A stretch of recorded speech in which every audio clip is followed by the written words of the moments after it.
hope your cameras have enough battery power, because our next stop is Singapore Flyer.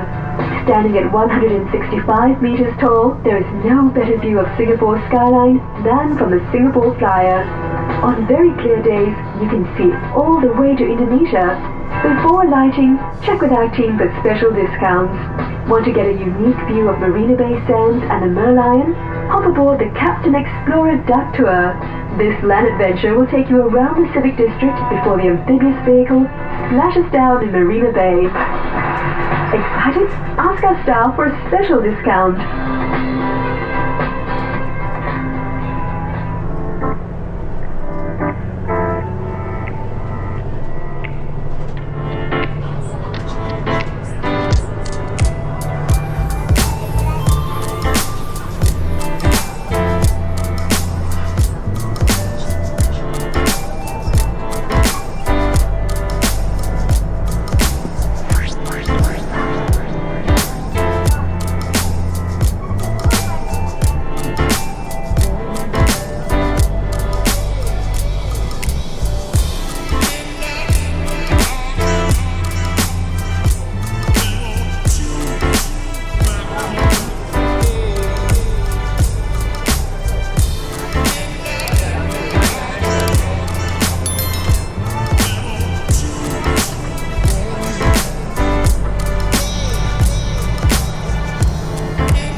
It's the Double Helix Bridge. Close. That was the old name. It's now known as the Helix Bridge. Inspired by the form of the curved DNA structure, this pedestrian bridge links the Marina Center with Marina South in the Marina Bay area. It's a world-class achievement in architectural and engineering design. Next to it is the Benjamin Shears Bridge and the vehicular bridge known as the Bayfront Bridge. Our next stop is Marina Bay Sands. You can also alight here for the Marina Bay Sands.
cameras because our first stop is one of immense beauty. We're on our way to Marina South, Gardens by the Bay. Comprising of 3 distinctive waterfront gardens and spanning an impressive 101 hectares, Bay South, Bay East and Bay Central adorn the Marina Reservoir like a delicate green necklace. So what's the story behind this floral masquerade? You see, Gardens by the Bay is an exciting government initiative to further transform Singapore from a garden city into a city in a garden, an idea that's certainly blossoming. The Gardens by the Bay also have 2 cool conservatories, the Flower Dome and the Cloud Forest. Both are around 2.5 hectares in size, and the Flower Dome is heralded as one of the world's largest columnless glasshouses. How wonderful! A bouquet of rich greenery and flora against a bustling metropolis.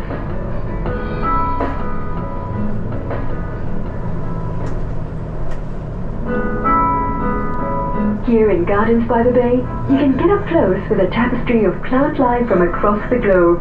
Take a closer look. What can you see?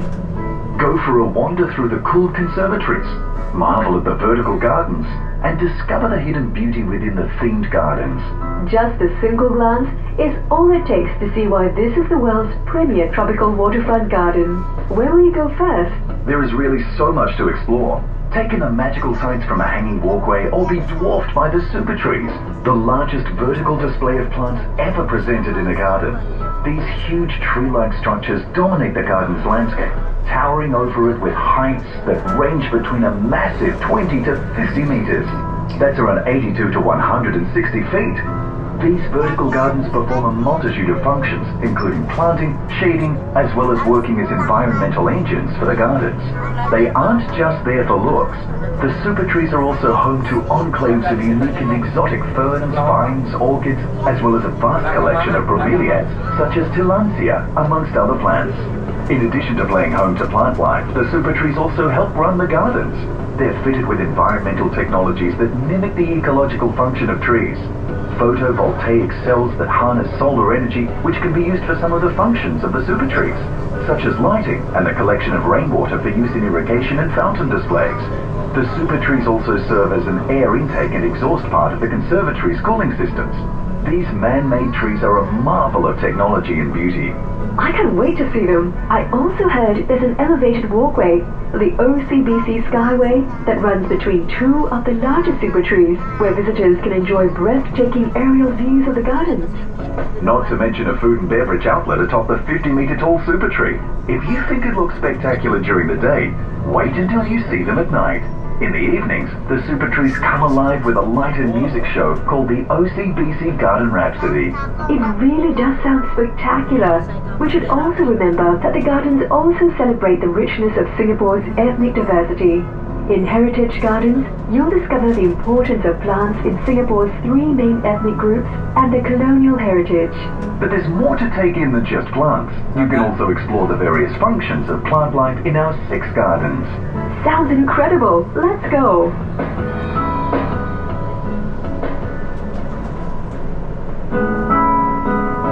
Here in Gardens by the Bay, you can get up close with a tapestry of plant life from across the globe.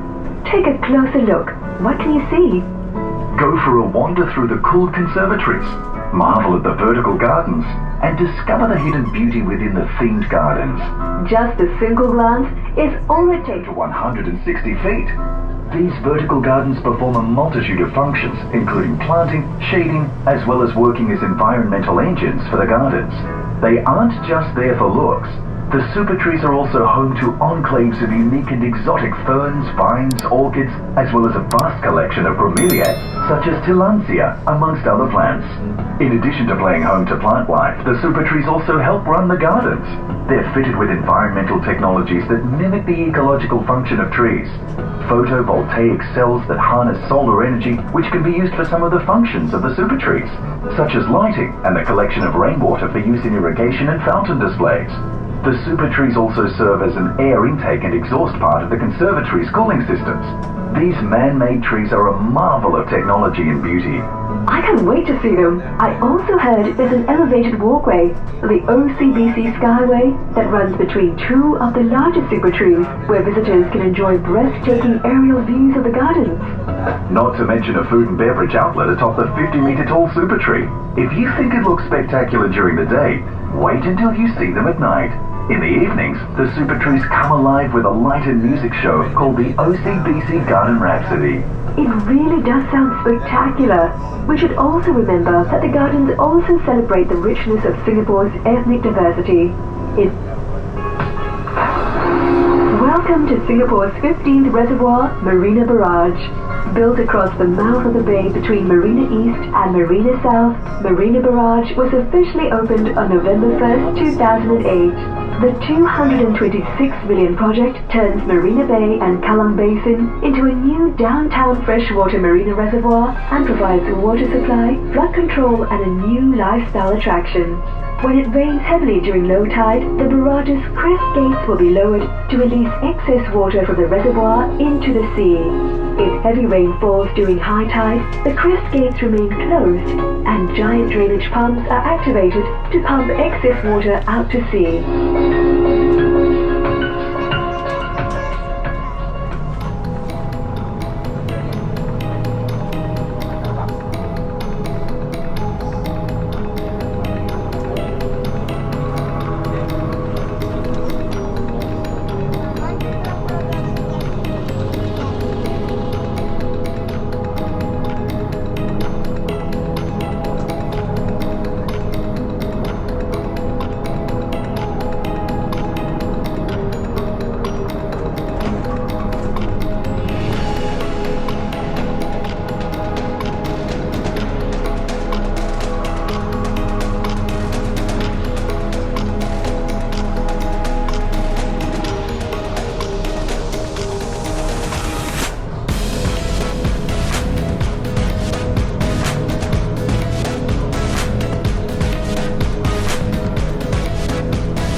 Singapore's oldest Hindu temple?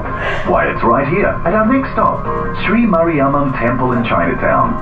Sri Mariamman Temple is an Agamic temple built in the Dravidian style. It mainly serves South Indian Tamil Hindu Singaporeans in the city-state. Due to its architectural and historical significance, the temple has been gazetted a national monument. The temple features a gopura that rises above the main entrance along Southbridge Road.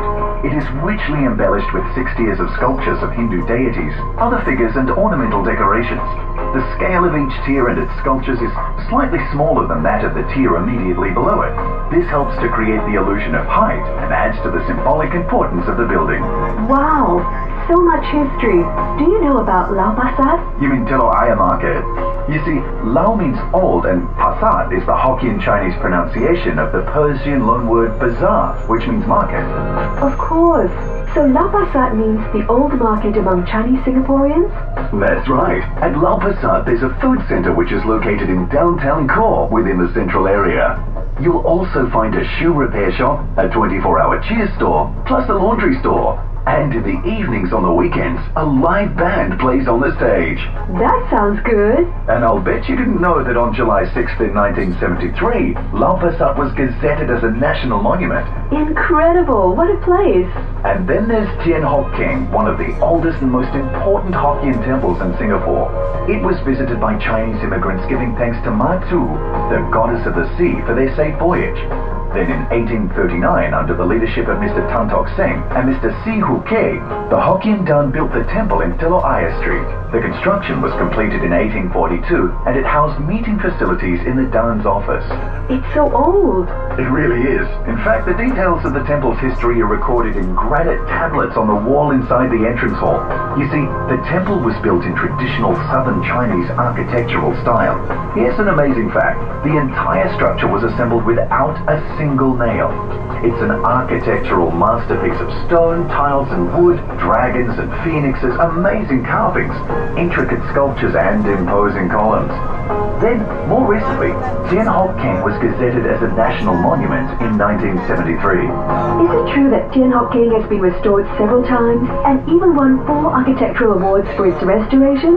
Yep, the restoration project won the most prestigious award from UNESCO Asia Pacific Heritage 2001 for Culture Heritage Conservation Building.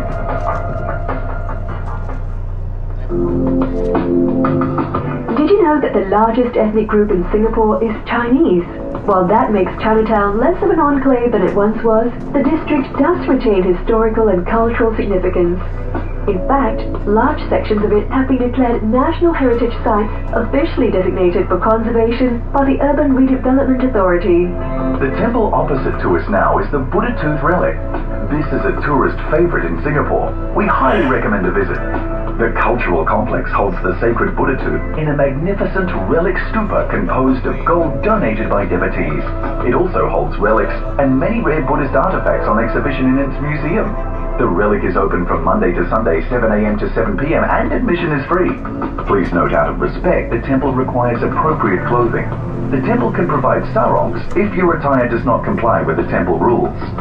You can alight here to visit Buddha's Tooth Relic Museum.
Thank you for choosing FunVee Hopper, the better choice in sightseeing. Our next stop is the Chinatown and Apollo Center. Oh my, what's that incredible aroma? I didn't realize how hungry I was until a moment ago. That's the aroma coming from the Chinatown food stalls. This tourist hotspot is also a local favorite for Singapore's best and most affordable Cantonese and Chinese fare. Roast duck, wonton, noodles, lo mein, char siu, chi chong fan, bak kwa, and more present an exciting array of dining options. Time to dine! Here, here. I just love this place. It's always changing from one festival to the next. I love getting swept up in the sounds and colors, and of course, the fantastic food. The Chinatown Food Center truly embodies the best food Singapore has to offer. When you visit, you'll see locals from all over Singapore dining on the varied cuisines from all over the world. This is how you know you're getting an authentic experience. If you're having trouble deciding which stall to choose, my tip would be to join the longest line. They must be doing something right. Don't let the hustle and bustle put you off. That's just the livelihood of Singapore rearing its head. All this talk of food has made me hungry.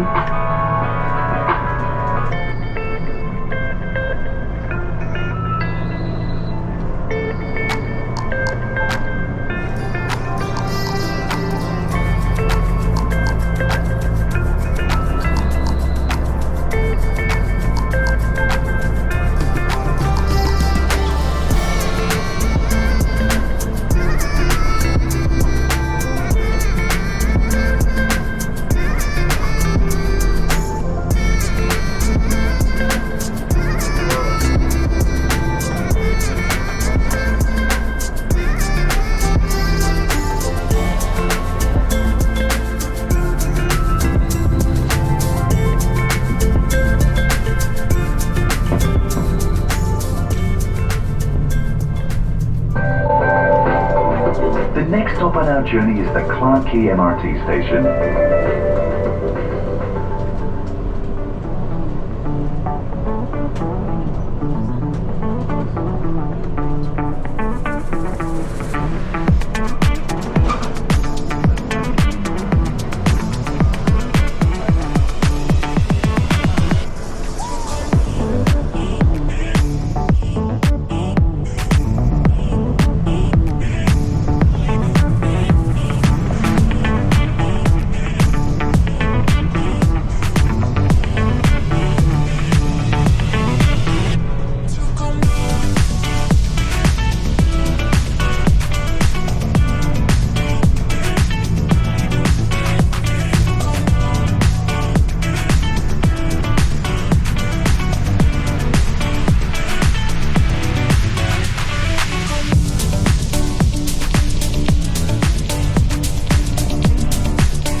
Stamford Court is our next stop. If you'd like to visit the Singapore Philatelic Museum and Peranakan Museum, please alight here.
Next stop, Singapore Management University, and the chance to visit the National Museum.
Thank you for choosing FunVee Hopper, the better choice in sightseeing.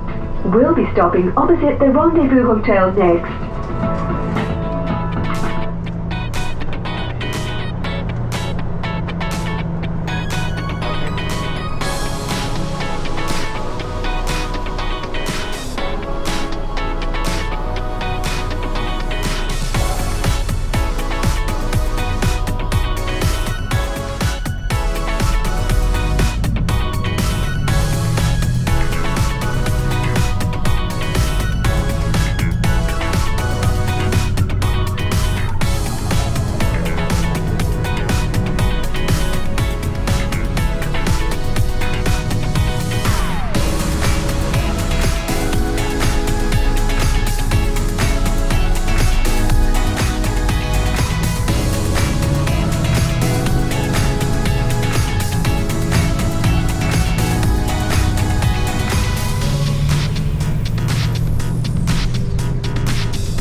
We're now on our way to the verge at Little India. Why did they choose this area? Well, Little India's location along the Serangoon River originally made it attractive for raising cattle. Eventually, other economic activity developed, and by the turn of the 20th century, the area began to look like a Tamil ethnic neighborhood. I know Serangoon Road is the main commercial thoroughfare in Little India, but what surrounds it? The road intersects with the Rochor Canal Road and Bukit Timah Sungai Road. And along Serangoon Road is the Tekka Mall, the Little India Arcade and Serangoon Plaza. Tekka Mall, or as it is often referred to as The Verge, is the largest modern shopping mall in the Little India precinct. It has recently been refurbished to give it a more contemporary and brighter feel. Little India is an ethnic neighborhood found in Singapore that has Tamil cultural elements and aspect of other cultures. Say cheese! It's my new camera I got from Sim Lim Square. There are over 100 retailers for all sorts of cameras, lenses and accessories, and it's great fun to haggle over prices. Just be careful. Make sure you get a few prices before you buy. Of course, you know I always keep my wits about me.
Next stop, Landmark Village. You can also alight here for Arab Street. Arab Street is so named because the area was once owned by an Arab merchant, Syed Ali bin Muhammad al-Jamil, and it was the site of an Arab kampong or village, hence the name. If you're looking for spices, textiles, basketry items or the traditional Songkok cap, this row of shops is one of the best destinations in Singapore. Every time I visit, I love soaking in the atmosphere and looking at the wares of the different merchants. There's no place quite like it in all of Singapore. The Sultan Mosque is one of Singapore's many beautiful sights. Sultan Hussein then decided to build a mosque benefiting his status. He constructed a mosque next to his palace from 1824 to 1826 with funds solicited from the East India Company. With a two-tiered pyramidal roof, it was a typical design. The original building was replaced with a new mosque. It's such an old building, but is still so beautiful. Nearby is the Malay Heritage Centre. This cultural centre in Singapore showcases the heritage, culture and history of Malay Singaporeans. It also organises Malay cultural programs and workshops. The centre's fundraising activities contribute to 2/3 of its operational costs. For those interested in all cultural aspects of Singapore, it's certainly worth a visit.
Good afternoon, ladies and gentlemen. Next stop is our final stop, Pan Pacific Hotel, also our interchange.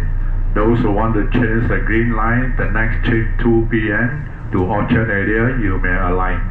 And this bus will stop 1 hour for Captain Nun. The next trip will start at 2:45, come back at 2:45. Thank you.